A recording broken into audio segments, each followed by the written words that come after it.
Here it is, boys and girls, ladies and gents. 1.0 of Last Epoch is upon us.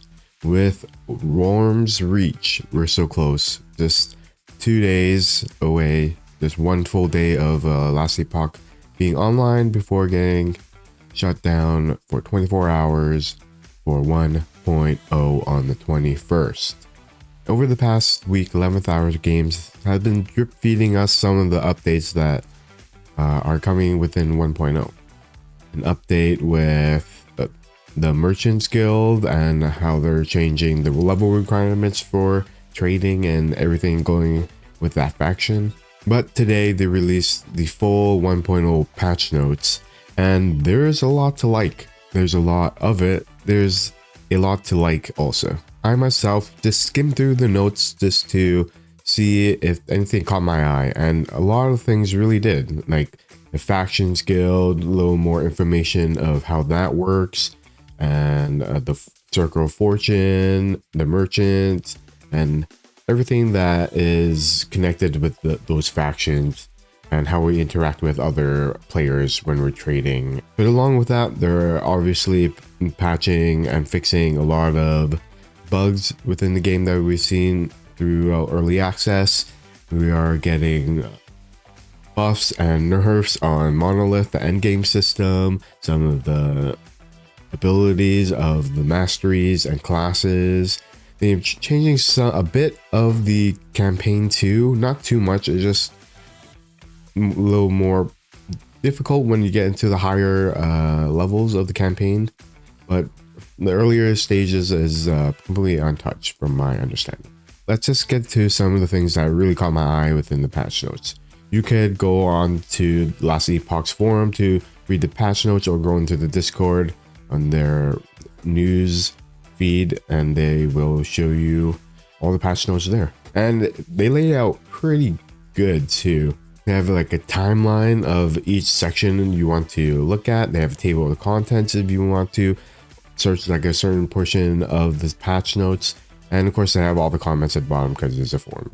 And like I mentioned earlier, Faction is going to be a new system in Last Epoch released in 1.0. You have two options at first: Circle of Fortune and the Merchants Guild, and that might change and evolve over time. And if you want like more details from the devs, you could again go to their Discord, ask them questions.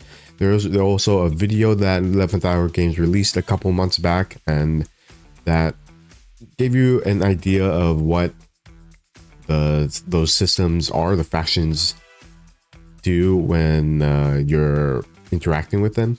And like I said before, they changed a little bit of how the Merchants Guild and the level requirements are when you're using the Merchants Guild to sell items. That has been reduced. I don't think there's a level requirement anymore for selling items, but you still have to build up rep and get favor and all that. But to locate these factions, there's going to be a new area in a city called Maj'Alka, and this will be in, I think, chapter 4-ish, chapter 3-ish, around there. So once you join, you will be able to access some of the systems that are within the faction. For the Circles of Fortune, you will get more quality and quantity of items just for like solo self-found or solo account found players that don't really interact with the trade system or other players outside of just playing the game. The factions will be locked behind certain objectives and certain currencies that you'll occur over time when you join the faction. For the Circle of Fortune, you have this telescope system where you pick a telescope and that will determine what loot you'll get. It might be a chest piece, might be a belt, anything like that. And when you look into this telescope, that will guide you into more of a defined item or loot reward that you want. They do explain more of this in that video, and I feel like the visual concept of it is very telling of what you need to know about the system, especially with the telescopes and the prophecies. Prophecies are pretty much quests that you do with in the map. I believe you do it within the campaign map. And the telescope system can be changed or upgraded, so the items you want will have a higher tier or maybe more quantity of that item. So you can pretty much just give yourself a better chance of getting a reward or a certain reward that you want. And then we get to the Merchants Guild, which is a very simple trading system. It's not like PoE where you have like a different website. It's all in game. All trades must be made within the bazaar, which is the new hub for the Merchants Guild. And setting up a stall allows you to trade items for gold. And I think they will allow you to trade other things other than gold, but you do need gold as a base. With gold, you also need favor and the right amount of reputation. So there are steps before you can get to selling an item, and before another step, another hurdle for selling an item was the level requirement, but I believe they removed that in the post they released a couple of days ago. But other than selling it through the stall where it is very non-interactive with other players, you can obviously trade with other players like face to face or player to player, I guess. The only requirement for that is, of course, being in the Merchants Guild, and you got to be in the same area as the other player. And again, you still need the base gold, you still need a favor and the reputation to do all the trading. So that requirement isn't alleviated if you go face to face or player to player trading. That's pretty much it for the factions. Again, there's much more detail of it on their forums and the video that they released of the faction system a few months ago. But having in the patch notes like this kind of gives you a better understanding of what is going on within these systems. In the patch notes, they don't really tell you that you'll lose favor if you leave a certain faction to join another one, but you do keep your reputation. Favor is like a currency that you gain throughout the certain faction. But to alleviate that, you can just use all the favor you have in that certain faction, and then you can move, well, also gaining the rewards from using those favors. So it's always good to have like a written patch note or a written summary of what the system's going to entail for the player experience. That is everything for the factions. And of course, this is going to be 1.0, so the visual upgrade is going to improve. I know that is a selling point for a lot of people. For me, I do not. This game could look like a Nintendo 64 game. As long as it's played good, it's fun, and the loop is very satisfying. That gets the job done for me. I don't really care about the visuals or the design or anything like that. As long as they make the gameplay fun.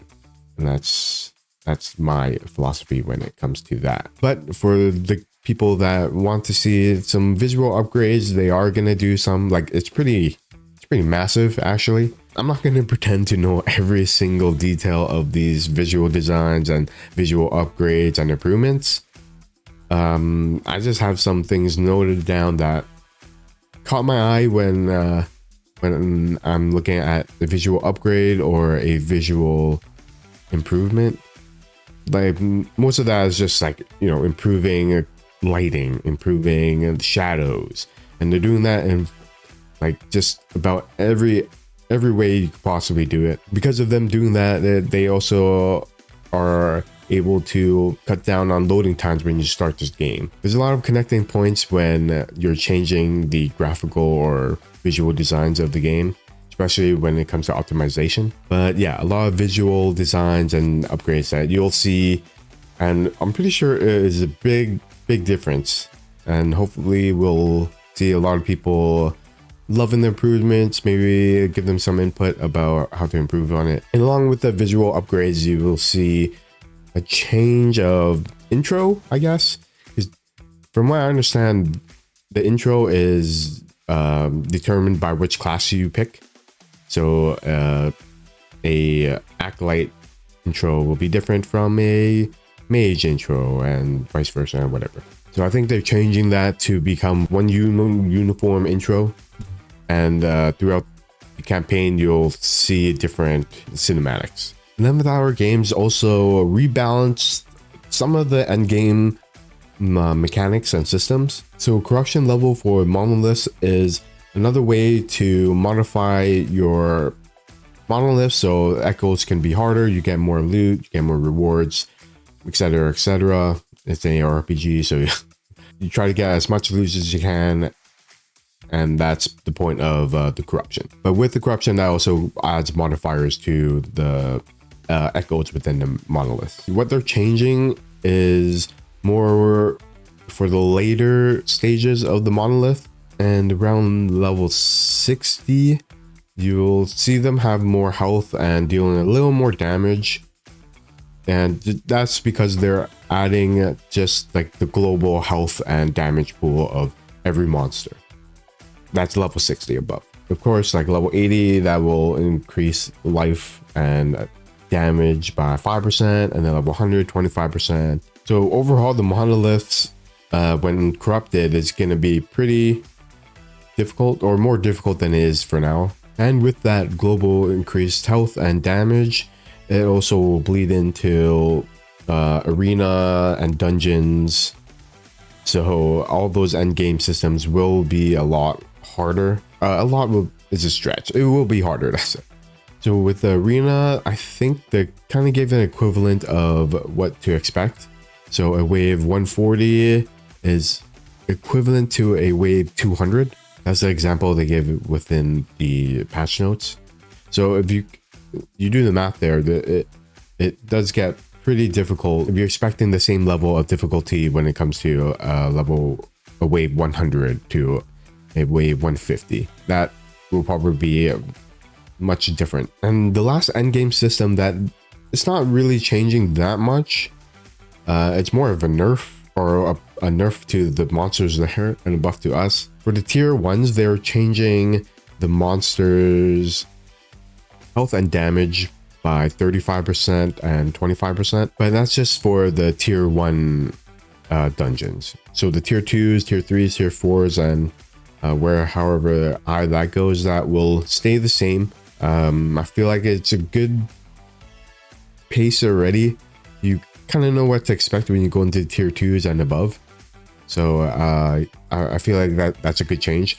And they're also just giving us a little more XP when it comes to killing the boss. So every boss in a dungeon will grant more XP. I'm not sure if they didn't grant any XP before. Pretty sure they did. And the last thing I want to talk about, because we're running a little late here, is the new parry defense affix.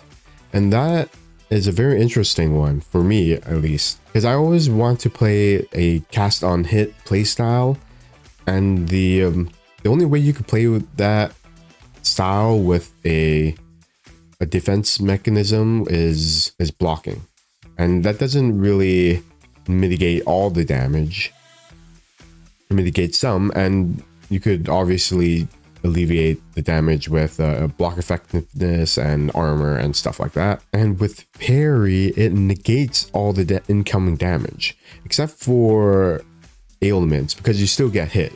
So the dots will still affect you if you do get hit, but if you parry it, you don't get the initial hit. And when you combine that parry defense system with something like a leech, with all their cast to hit synergies, you can do a lot of pretty cool things, like not even take damage and apply different abilities on them. So it's a very cool system that I feel like they really needed, because only having block and dodge as the main component of a defense. I know they have like crit avoidance and crit reduce damage. They also have endurance, I think it was called. There's so much more, like armor. Obviously, I have the armor there. So there's a lot. And another defensive stat that's getting reworked is stun avoidance. This stat is very weird to me. I didn't really understand how it worked and I still don't know how it works even with all the changes, but I feel like now it will make it more pursuable, because before, from what I heard, pre 1.0, it was a stat you just don't look at. It's a non-factor. And from what I played from my my Spellblade, I did put in some stun avoidance, and that didn't avoid my stun at all. But I feel like with this change, you will avoid a lot more stuns.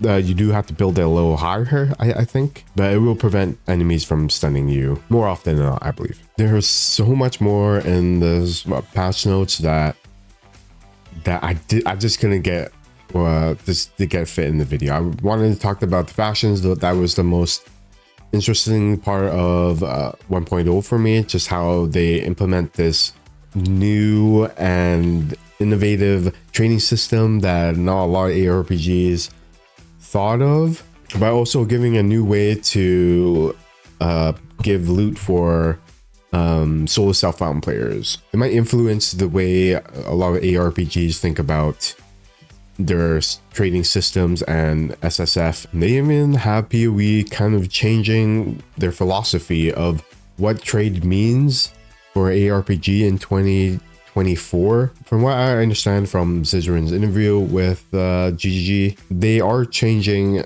their philosophy in PoE 2 about how people interact with trade and trading items and all that good stuff. And they even mentioned Last Epoch as one of the factors that made them change their philosophy. These patch notes are massive. They have something for pretty much every little item in the game.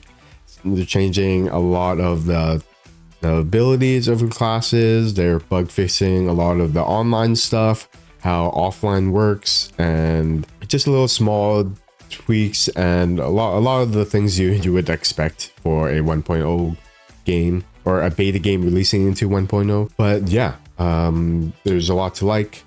You can search it up on the Last Epoch forums. It'll probably be the first thing that will come up when you search it. If you need some help, you can ask me if you want, but I think it's better to go onto the Discord, ask 11th Hour Games, some of the devs, ask them if they an answer to your questions, or even asking the community is a good way to get what you're looking for. They're great. They're always asking questions and happy to help everyone that are newer to the game. But yeah, I can't wait for Wednesday, the 21st, and 1.0 release. And if you like the video, thumbs it up at the bottom there. Sub if you can.